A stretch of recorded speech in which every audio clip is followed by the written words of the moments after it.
نبی کریم صلی اللہ تعالی علیہ وآلہ وسلم نے فرمایا کہ اللہ کو وہ عمل زیادہ پسند ہے جو روز کیا جائے اگرچہ تھوڑا ہی ہو، تیرے اندر استقامت ہو، ڈٹ کے زندگی۔ قرآن مجید دیکھیے کیا کہتا ہے، قرآن مجید فرقان حمید کہتا ہے، ارشاد فرمایا فَمَن يَكْفُرْ بِالطَّاغُوتِ، فرمایا جو طاغوت کا انکار کرے، کفر کرے، طاغوت کے ساتھ منکر ہو۔ طاغوت سے مراد رب رسول کے مقابلے میں آنے والا ہر ایک کام، ہر ایک شخص، ہر ایک تہذیب طاغوت ہے۔ جو طاغوت کا انکار کرے وَيُؤْمِن بِاللَّهِ، اور اللہ پر ایمان لائے، فَقَدِ اسْتَمْسَكَ بِالْعُرْوَةِ الْوُثْقَىٰ، اس بندے نے ایک مضبوط گرہ تھام لی۔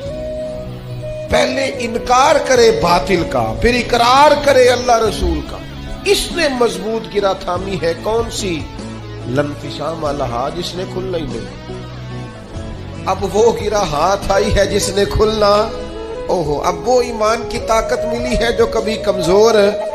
تو طاغوت کا انکار کر اور پھر رب رسول کا اقرار کر، وہ گرہ ملے گی جو کبھی کھلے گی۔ واللہ سمیع علیم، اللہ سننے والا بھی ہے اور جاننے والا بھی ہے۔